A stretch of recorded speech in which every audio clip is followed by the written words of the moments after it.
안녕하세요. 귀한 걸음으로 저희 채널을 찾아주신 모든 분들의 삶에 하나님의 평강과 은혜가 가득하기를 기도합니다. 오늘 나눌 이야기가 여러분의 마음에 깊은 울림을 준다면 이 말씀을 주변의 소중한 이들과 함께 나누어 주세요.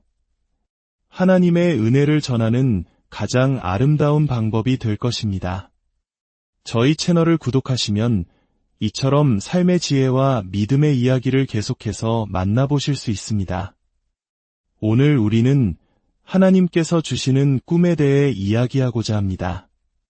하나님께서 한 사람에게 꿈을 주실 때 그 꿈은 단순히 개인의 성공으로 끝나지 않습니다. 그 꿈은 이 땅에 놀라운 영향을 미치며 당신을 축복하고 당신의 자녀들을 축복하며 그 자녀들의 자녀들까지 세대를 이어 축복의 통로가 됩니다. 하지만 많은 사람들이 꿈을 오해합니다. 좋은 차를 사고 멋진 집을 장만하고 원하는 직업을 갖고 세상이 부러워하는 것들을 손에 넣는 것. 만약 당신의 꿈이 거기서 멈춘다면 안타깝게도 그것은 온전한 꿈이 아닌 반쪽짜리 꿈에 불과합니다. 이 땅의 꿈이 하늘의 꿈과 연결될 때 비로소 그 꿈은 완전해집니다. 이 의미를 이해하시겠습니까? 성경은 분명히 말씀합니다. 먼저 그의 나라와 그의 의를 구하라. 그리하면 이 모든 것을 너희에게 더하시리라. 하늘에 계신 너희 아버지께서는 너희에게 무엇이 필요한지 다 알고 계시느니라. 참으로 놀랍지 않습니까? 우리는 꿈을 이루기 위해 꿈에 그리던 집을 사기 위해 그토록 필사적으로 노력하지만 정작 가장 중요한 순서를 놓치고 있습니다. 제가 깨달은 것은 하나님의 나라를 먼저 구할 때 내가 필요로 했던 이 모든 것들이 자연스럽게 따라온다는 사실입니다. 이제 하나님께서 우리에게 꿈을 이루어 가시는 방법에 대해 말씀드리겠습니다. 그분은 말씀하십니다. 일어나 그 땅을 종과 행으로 두루 다녀보아라. 내가 그것을 내게 주리라. 바로 이 걸어가는 과정이 꿈을 이루는 데 있어 가장 더디고 힘든 부분입니다. 그리고 대부분의 사람들이 바로 이 지점에서 포기합니다. 해봤는데 아무 일도 일어나지 않았어. 너무 오래 걸려 라고 말하면서요. 하지만 하나님께서는 우리에게 전력 질주하라고 말씀하지 않으셨습니다. 입과 콧구멍에서 거품을 뿜어내는 아라비아산 명마를 타고 달리라고 하지 않으셨습니다. 그저 걸으라고 하셨습니다. 비전은, 꿈은 반드시 한 걸음 한 걸음 걸어나가는 과정을 통해 이루어집니다. 특별하고 극적인 사건이 매일 일어나는 것이 아닙니다. 그저 묵묵히 걷고 또 걷는 것입니다. 저는 이 말씀이 참 좋습니다. 비록 더딜지라도 그 환상은 반드시 이루어질 것이니 기다리라. 지체되지 않고 정한 때에 이르리라. 그러니 우리는 계속 걸어야 합니다. 꿈의 방향으로 계속 나아가야 합니다. 만약 당신의 꿈이 좋은 사람을 만나는 것이라면 그저 기다리는 것이 아니라 스스로를 온전한 사람으로 만들어가야 합니다. 반쪽짜리 사람은 반쪽짜리 사람을 끌어당기고 온전한 사람은 온전한 사람을 끌어당기는 법입니다. 당신의 삶의 중심에 예수님을 100% 모셔보십시오. 그분이 당신의 삶을 어떻게 빚어가시고 상상치도 못할 놀라운 만남으로 인도하시는지 지켜보십시오. 주님은 또한 이렇게 말씀하십니다. 내 눈에 보이는 땅을 내가 다 내게 주리라. 그리고 그 땅을 걸으라고 명하신 후에 아주 중요한 한 가지를 덧붙이십니다. 항상 더 멀리, 더 넓게 바라보는 것을 멈추지 마라. 만약 당신이 더 이상 새로운 것을 보지 않는다면 당신은 스스로 만든 상자 안에 하나님을 가두는 것과 같습니다. 이것이 바로 나이와 상관없이 비전이 중요한 이유입니다. 당신이 몇 살이든 상관없습니다. 집에만 머물러 있지 마십시오. 여행을 계획하고 새로운 것을 보고 비전을 품으십시오. 비전이 없다면 우리는 그저 하루하루 죽음을 기다리는 것과 같습니다. 우리의 인생이 고난과 시련, 아픔과 슬픔으로만 가득 차서는 안 되지 않겠습니까? 그 너머에 있는 무언가를 바라보아야 합니다. 예수님께서는 우리에게 생명을 주시되 더 풍성히 주시기 위해 오셨습니다. 물론 우리의 삶에는 늘 문제가 있을 것입니다. 가족 중에 누군가는 속을 썩일 것이고 몸은 어딘가 계속 불편할 것이며 걱정거리는 끊이지 않을 것입니다. 하지만 어느 순간에는 결단해야 합니다. 오늘은 주님께서 만드신 날이니 내가 이 날을 기뻐하고 즐거워하리라. 모든 것이 완벽해질 때까지 기다리는 것이 아닙니다. 비록 힘들지만 내가 올바른 방향으로 나아가고 있고 내게는 여전히 주님이 주신 비전이 있기에 기뻐하는 것입니다. 할렐루야. 여러분, 기억하십시오. 당신이 보는 것이 당신이 얻는 것입니다. 지금 무엇을 보고 계십니까? 당신의 눈에 무언가 보이고 있습니까? 저는 그래서 미리 제 묘자리를 보러 가지 않을 겁니다. 그건 제가 죽고 난 후에 다른 사람의 몫입니다. 왜 제가 직접 제 마지막 자리를 보러 가야 합니까? 제 현재의 모습은 언젠가 흙으로 돌아가겠지만 제 미래의 모습은 주름도 없고 고통도 없는 영광스러운 몸으로 변화될 것을 믿기 때문입니다. 할렐루야. 그리고 마지막으로 하나님께서는 말씀하십니다. 내가 나의 약속을 보았다면 이제 그 비전을 향해 달려라. 제 말을 듣고 계십니까? 다 함께 따라 해봅시다. 비전을 향해 달려라. 당신의 내면에서 불타오르는 그 꿈을 향해 달려가십시오. 성경 열왕기상 18장에 나오는 엘리야의 이야기를 마지막으로 나누고 싶습니다. 하나님의 능력이 엘리야에게 임하기 전에 그는 무릎을 꿇고 간절히 기도했습니다. 주님, 주님의 말씀을 제게 주옵소서. 비를 내려주시겠다는 약속의 증거를 보여주옵소서. 그는 사환을 보내어 하늘을 보게 했습니다. 사환이 돌아와 말합니다. 비가 올 기미는 전혀 보이지 않고 햇볕만 쨍쨍합니다. 엘리야가 묻습니다. 아무것도 보이지 않느냐? 네, 아무것도 없습니다. 다시 가보아라. 사환은 다시 갔다가 돌아왔습니다. 이것이 바로 기다림의 시간입니다.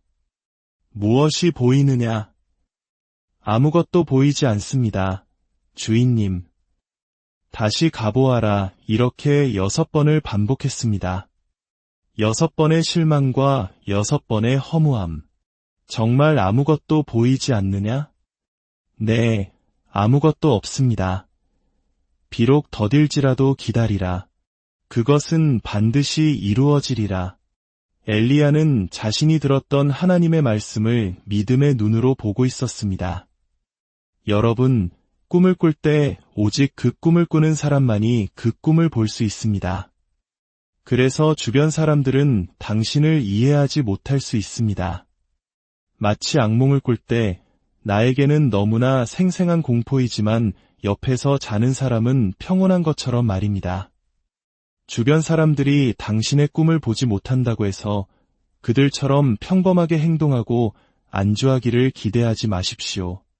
당신이 보고 있는 것은 당신에게 너무나 실제적인 현실이기 때문입니다. 7번째, 사환이 돌아와서 말합니다. 저 멀리 바다에서 사람의 손만 한 작은 구름이 일어나나이다. 그것은 정말 보잘것없는 작은 신호였습니다. 하지만 당신이 하나님의 약속을 눈으로 확인하는 바로 그 순간이 당신이 달려야 할 때입니다. 성경은 그때 하나님의 능력이 엘리야에게 임하였고 그가 허리를 동이고 이스라엘로 들어가는 아합 왕의 마차보다 앞서 달려갔다고 기록합니다. 말 그대로 그는 말과 마차보다 더 빨리 달렸습니다. 그는 비전을 보았기 때문입니다. 손바닥만 한 작은 구름, 그 작은 증거 하나만으로 그는 확신했습니다. 나는 하나님의 음성을 들었고 이제 이 비전을 향해 달린다. 하나님께서는 우리가 그분의 말씀을 있는 그대로 믿고 붙들기를 원하십니다. 할렐루야. 여러분, 그분의 말씀을 붙드시겠습니까? 제게는 하나님이 주신 비전 같은 게 없는 것 같아요. 라고 말하는 분이 계실지 모릅니다. 아닙니다. 문제는 당신이 비전을 위해 그분을 찾지 않았다는 것입니다. 하나님께서는 여기 계신 모든 한 분 한 분을 위한 비전을 갖고 계십니다. 그 비전은 이 땅에서의 삶과 하늘의 삶, 모두를 아우르는 놀라운 계획입니다. 기억하십시오. 이 비전은 당신의 비전이 아니라 하나님의 비전입니다. 하지만 그분은 당신이 현재의 고통과 낙심을 넘어 지금 있는 곳보다 더 멀리 바라보기를 원하십니다. 이제 잠시 자리에서 일어나 주시겠습니까? 혹시 마음속에 품어왔던 꿈과 비전이 있으십니까? 혹은 여전히 그 꿈을 찾고 계신 분도 계실 겁니다. 오늘 저는 여러분의 꿈과 비전을 위해 기도하고 싶습니다. 제 안에 초자연적인 믿음이 솟아오르는 것을 느낍니다. 혹시 오랫동안 아무것도 보지 못하고 멈춰서 있었다면 하나님께서 다시 당신의 눈을 열어 비전을 보게 하시길 원합니다. 다시 꿈꿀 때가 왔습니다. 바로 지금이 그때입니다. 작은 시작의 날을 멸시하지 마십시오. 스가랴 4장에 나오는 말씀입니다. 너무 많은 사람들이 대단한 일이 일어나지 않는다는 이유로 너무 쉽게 포기합니다. 그저 묵묵히 걸어가십시오. 동서남북으로 그 땅을 걸으십시오. 지금 당신의 꿈이 단지 이 땅의 것에 머물러 있다면 도전하십시오. 그 세속적인 비전을 영적인 비전과 연결시키십시오. 하나님, 만약 주님께서 이 일을 통해 저를 축복하신다면 제가 반드시 주님께 영광 돌리겠나이다. 라고 약속하십시오. 한 성공한 사업가의 이야기가 있습니다. 그는 수십 년 전 아주 작은 가게 몇 개로 사업을 시작했습니다. 그에게는 큰 꿈이 있었고 그 꿈의 중심에는 항상 하나님이 계셨습니다. 그는 사업을 시작할 때 주님께서 자신에게 언제나 나를 존중하고 경외하라고 말씀하셨다고 합니다. 그래서 그는 바쁜 와중에도 수입의 11조를 드리는 것을 단 한 번도 잊지 않았습니다. 그의 사업은 놀랍게 성장하여 이제는 수많은 사람들이 아는 큰 기업이 되었습니다. 그의 성공이 단지 돈에 대한 이야기가 아닙니다. 이것은 꿈을 가진 한 사람에 대한 이야기입니다. 이 땅의 꿈을 하늘의 꿈에 연결했을 때 하나님께서 어떻게 그를 축복하시는지 보여주는 증거입니다. 하나님께서는 말씀하십니다. 내가 꾸는 모든 꿈을 영혼을 구원하는 나의 하늘 꿈에 연결하여라. 오늘 이 자리에 아무것도 없이 오직 꿈 하나만 가지고 주님 앞에 나아온 분들이 많이 계실 줄 압니다. 여러분 한 분 한 분이 바로 이야기의 주인공이 될 수 있습니다. 사랑하는 여러분, 이제 눈을 감고 제 기도를 따라 마음으로 함께 기도합시다. 하나님 아버지, 오늘 우리에게 꿈꾸는 마음을 허락하여 주시니 감사합니다. 오랫동안 잊고 있었던 비전을 다시 보게 하시고 멈춰버린 심장이 다시 뛰게 하옵소서. 우리의 눈을 열어주셔서 현재의 고통과 어려움 너머에 있는 주님의 놀라운 계획을 보게 하옵소서. 우리에게 인내하며 걸어갈 힘을 주시고 작은 신호에도 믿음으로 반응하여 비전을 향해 달려갈 용기를 주옵소서. 우리의 모든 꿈이 주님의 영광을 위한 도구가 되게 하여 주시옵소서. 예수님의 이름으로 기도합니다. 아멘. 주님께서 당신을 축복하시고 지키시기를 원하며 그의 얼굴을 당신에게 비추사 은혜 베푸시기를 원하며 그의 얼굴을 당신에게로 향하여 드사 평강 주시기를 원하노라.